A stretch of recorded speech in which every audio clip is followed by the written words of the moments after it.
So I've been playing Drive Club. You have, Dave? And you know what? Yeah. It's actually really good. Is it really? Yeah. So I played at E3 last year, and that demo was not good. It was a terrible demo. That was the overriding response. Yeah, it looked bad. It played bad. The handling was all over the place. And I'll be honest, I was kind of expecting the worst. Yeah. And so, yeah, I went up to Evolution the other day for a couple of days. You went up to Liverpool? Up to Liverpool. Got to play it. And it's come on tremendously. I can't believe the job they've done to it. Yeah. It feels like a different game to the one I played last year. It feels a little bit like a Codemasters racer. Yeah, you said. It's that kind of ilk, you know. It's not a simulation racer. Yeah. But it's not a super twitchy arcade racer. You can't go flying into corners and stuff. You do have to be a bit more considered. Well, you can, but you need to brake. Yeah. you know, it just feels really good, and it looks incredible. Yeah. The lighting model on that game, the lighting, the tech behind that, and the day to night cycle and time of day stuff looks amazing. The reflections on the water, reflections on the cars, looks great. They released a lot of short Facebook video clips showing that lighting effect through the trees and stuff like that as well, didn't they? Yeah, but it's come on leaps and bounds since then. I mean, I actually went back and watched the E3 gameplay demo on YouTube when I got back. I couldn't believe what it looked like back then compared to how it looks now. I don't know how old the code is that I played the other day. Yeah. But it is, you know, the latest code available. The lighting and some of the sort of countryside stuff reminded me a bit of Infamous Second Son in terms of how it looks. That's a bit of a... It's got that kind of soft light. Do you know what I mean by that? Yeah. And the dusk sort of settings, it looks kind of similar to what Sucker Punch did in Infamous. So I don't know if there's been any tech shared amongst the different studios. Yeah. But it's come a long, long way since where it was. What cars did you get to drive? We had access to a few different supercars. So there's a range of cars, actually. There's stuff like Mini Coopers and stuff. There's slow, like, hatchback stuff. All we've seen is like the Mercedes AMG. Or well, that's the thing. Trailer over and over again. The sense of speed from the faster cars is great. Yeah. One makes the game. And I haven't tried the slower cars yet. Oh, okay. So how different the game will feel with those different types of cars, yeah, I don't know. There's probably a reason why they're showing off with these supercars. Yeah. It's not the highest end, though. There are still hypercars available, which I haven't seen yet. I haven't got to try. But no, I got to play with a couple of Ferraris. I think there's an Aston Martin and stuff like that. Yeah, because that's the thing is, on like other racing games, you're always just trying to get to the best cars in the game. What track did you get to go on? You said you drove around. So there are 5 different countries that you can drive in. Chile, India, Canada, Scotland, and Norway. There's basically 2 snowy areas. Right. And Scotland's kind of the grey Scotland that we all know and love. And they're each kind of distinct in their own way. But even though I haven't gotten to see the breadth of tracks available within each country, I'm worried about the variation there may be between them all. Because to me, it seems that they've developed 1 or 2 point-to-point tracks within each country. Yeah. And then reversed them. Yeah. So they've done that typical thing of not actually building bespoke tracks. Yeah. But it's the Mario Kart thing. Now you've unlocked all these tracks, now do them again in mirror mode. I played a couple of the circuit tracks as well. Right. And I wasn't really taken by them. They were kind of very short, very basic loops almost. Not loops, that's the wrong word, but basic designs, and they weren't as exciting. It's almost like the point-to-point stuff. It sounds a bit wanky, but there's that feeling of it telling a story. Do you know what I mean? Like you're driving through the country. That is really wanky. That is really wanky. Yeah, that is very wanky. But do you know what I mean? You get that feel, whereas the tracks, you don't get any of that. No. Not the tracks, the circuit courses. That's very repetitious. Yeah. And so, I mean, the point-to-point stuff is the stuff that I enjoyed the most. The other thing is, I get the impression it might have started out as a rally game. Right.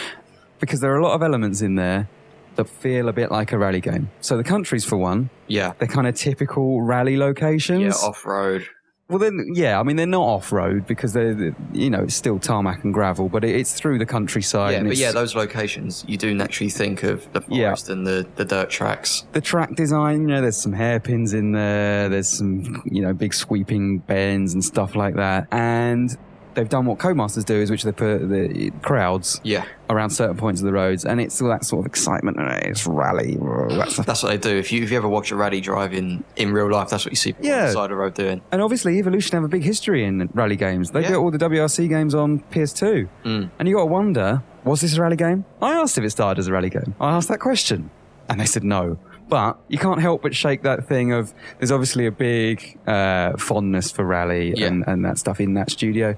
And that's kind of made its way into this. And that's great because rally, it makes it more exciting, that stuff. But yeah, as you said as well, if the track design isn't very inspired, whereas the point-to-point stuff is very, very good, it sort of points to that, your argument in the sense of, well, it fits naturally into rally driving. Yeah. Were there any rally cars in the selection that you could see? No. So it was all just, the low-end cars and then super hyper cars. It's all big sports cars, stuff designed for tracks, essentially. The other thing is that they always bang on about the draw distance and look how far into the distance you can see. I mean, when you're racing, you're not really looking at the views. No, you're looking at the floor in front of you. It looks nice, but you don't really get a chance to pay any attention to it, really. Same with the day and night stuff. And this, even though the tech is really, I was going to say, it's incredible. It is really, really impressive, the day-night stuff and all of that.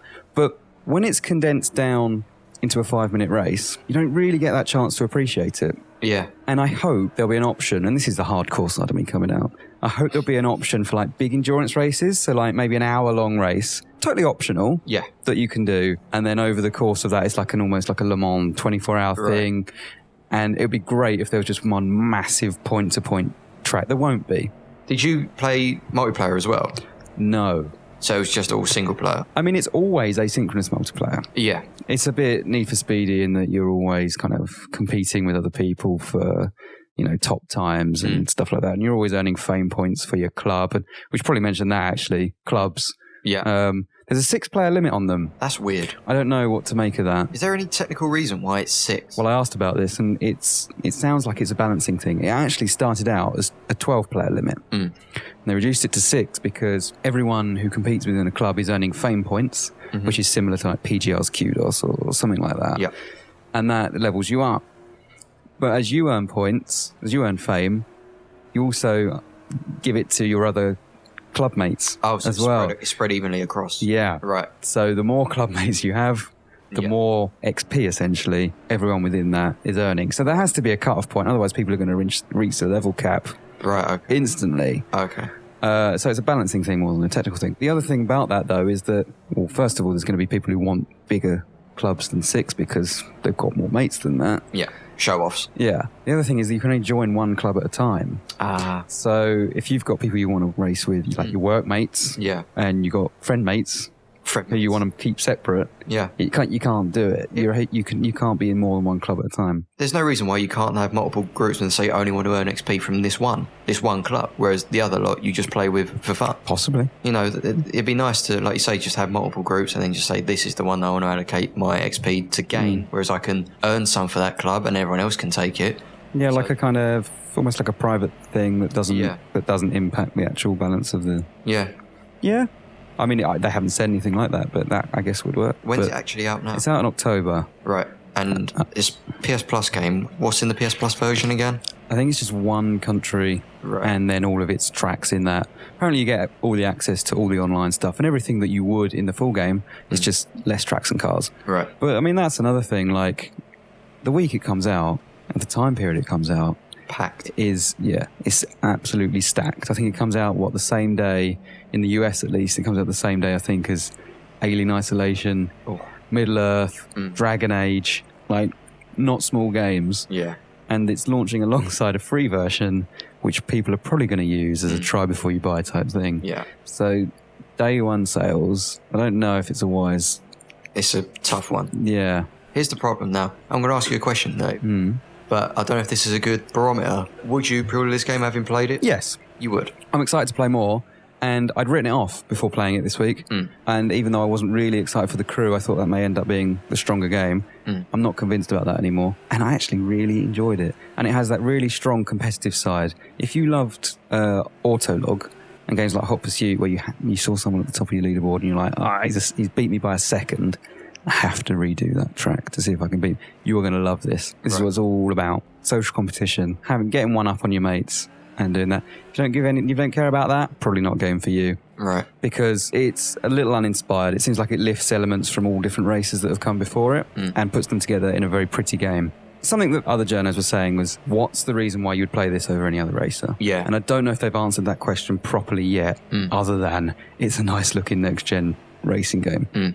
Which does things quite well, it seems. But What stands out from the rest, I'm not sure about yet, but that doesn't mean that I'm not interested in playing it. I mean, maybe we'll find out more at E3 in a couple of weeks when they get to sort of show it off again. I am sure we will. I'm sure it'll be up there on the little Sony stage, the massive Sony stage. I think it's a shame the PlayStation Plus edition comes out the same day, because I think if they actually released that a few days or a week or so beforehand and people got a taster for it, I think they'll like it. And it's unfortunate that it's gone through such a rough stage, because I think people are now sort of questioning it, doubting it a little bit, and rightly so in some instances, but they may have managed to turn it around. Well, we'll see. We'll see. You know, they've got a long lead-up period now. Still a few months left. Yeah, they can still improve it even more, and then maybe at E3 in a couple of weeks where you'll be there, won't you? I'll be there. Yeah, so maybe you'll get to play it again and see it even more. Up there behind the wheel. Yeah. Leading the way. And if you want to read more of what Dave thought of Drive Club, you can check out on the website. See you later. Bye. Alright, I'm Detective Inspector Tam McLeish and this is a shite bag test. Click that and subscribe. If you didn't, you're a shite bag and you're going in there, right?